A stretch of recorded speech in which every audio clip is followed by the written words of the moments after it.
Alors là, c'est le coffre gaz et le coffre technique. Donc pareil, avec une ventilation haute et basse. J'en ai rajouté une en dessous, la bouteille. Donc ça tient sur un socle sanglé avec le petit sticker Caligaz. Donc pareil, ça a été validé, vérifié par les organismes. Le coffre, il est monté sur vérin. Voilà.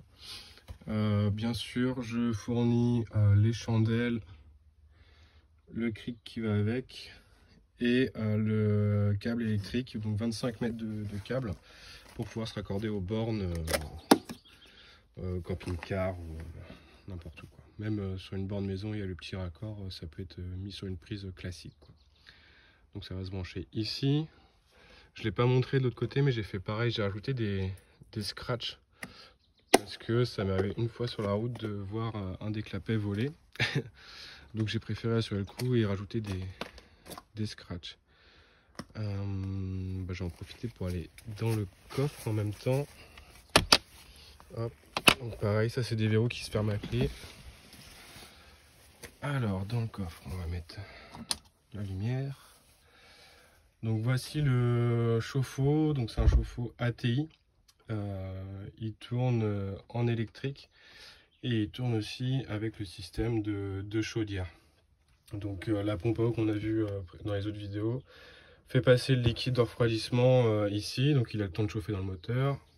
Hop, ça va dans le vase d'expansion qui est juste là. Et tout ça, bien sûr, ça passe dans un système de clarinette. Donc il y a un départ et un retour. Faut toujours que ce soit ouvert. Sauf si... ouais, non, et encore, moi je les ai toujours laissés ouverts. Donc ça, tant qu'on ne l'allume pas, c'est bon. Faut juste pas les fermer. J'en ai laissé un en attente.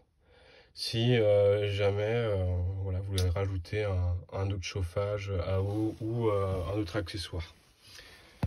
Donc voilà, ça c'est les soudures qui ont été faites. Ça a été vérifié aussi par le Caligaz. Donc le chauffe-eau il tourne aussi électrique. L'électrique c'est bien l'été, même si moi je le fais plutôt quand je suis branché parce que ça consomme un peu. Il y a une résistance de 1500 watts, donc ça tire un peu. Donc si au besoin, moi je fais tourner le petit Webasto pour avoir de l'eau chaude et c'est assez rapide. L'eau elle tient ouais, facilement une journée une fois que ça a chauffé. Donc, et il y a quand même 70 ou 80 litres, je ne sais plus. Mais bon, il y a de quoi prendre des bonnes douches bien chaudes. Voilà. Derrière, bon, il y a encore tout le bazar dedans, mais donc là il y a tout le système électrique. Donc j'ai tout fait en Victron. Donc pareil, ça a été vérifié par un professionnel. La chaudière aussi, ça a été monté et installé par un professionnel. C'est obligatoire pour passer le VSP. Donc tout est normé aussi pour le contrôle. Ils ont demandé aussi que ce soit aux normes. Donc là on peut voir le MPPT qui tourne bien. Le convertisseur, c'est le Multiplus, le 2200. Donc il n'est pas au max de ses capacités. On peut encore brancher d'autres accessoires dessus. Donc voilà, pareil, les batteries, deux batteries AGM. Donc elles sont en 12 volts, je les ai branchées en parallèle, donc parallèle ou série, je ne sais plus. Enfin du coup on a 220 ampères sur 24 volts. Le coupe-circuit, tous les fusibles, les gros bus bars, j'en fournis en rab avec. Donc ça c'est le convertisseur 24-12 volts. Ici c'est toutes les prises 24 volts, donc toutes les lumières LED en fait comme celle qu'il y a dans le coffre, ça tourne en 24 volts. Il y a la pompe à eau qui tourne en 24 volts aussi. Et la lampe UV, elle tourne en 12 volts. Donc c'est pour ça que j'ai pris ce petit accessoire. Voilà. Donc pareil, niveau électricité, tout est en Schneider. Les disjoncteurs, les prises, tout. J'ai d'ailleurs mis des prises enfants partout parce que ça coûtait pas beaucoup plus cher et c'était plus sécure vu que nous aussi on a un enfant.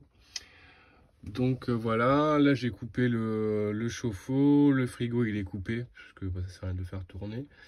Voilà les prises, la lumière et tout ce qui va. Qu'est-ce que j'avais branché là? C'est la grosse prise cuisine. J'ai mis je l'ai mis en 3G de 5 pour la cuisine. On sait jamais quand il y a des gros consommables dessus.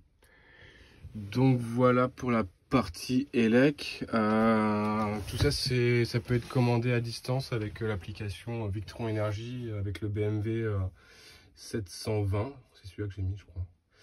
Mais ça, je vous montrerai ça dans l'autre vidéo que je vais faire sur la partie habitacle. Donc voilà la banquette de place. Elle n'est pas toute neuve, avec une bonne housse par-dessus. Voilà. C'est reparti. Dans cette caisse juste en dessous, bon, je vais pas tout enlever, mais il y a tout ce qui est consommable, huile de boîte, huile moteur, liquide de refroidissement, liquide de direction assistée. Voilà. Dans le coffre, j'ai installé une prise à l'arrière, bien pratique. La lumière qui est là.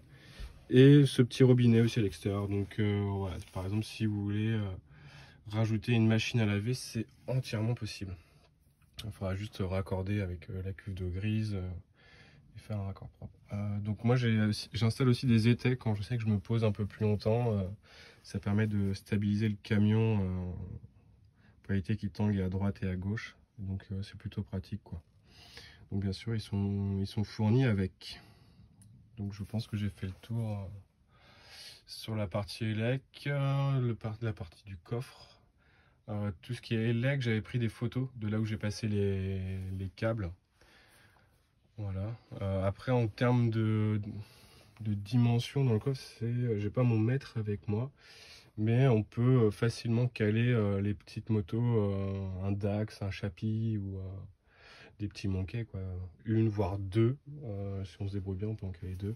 Je fournis aussi 2 rails d'arrimage aussi avec, sait-on jamais, ça peut être pratique. Donc voilà pour la partie coffre. Donc je suis à l'arrière, on peut aussi voir la grande fenêtre de la chambre. Voilà.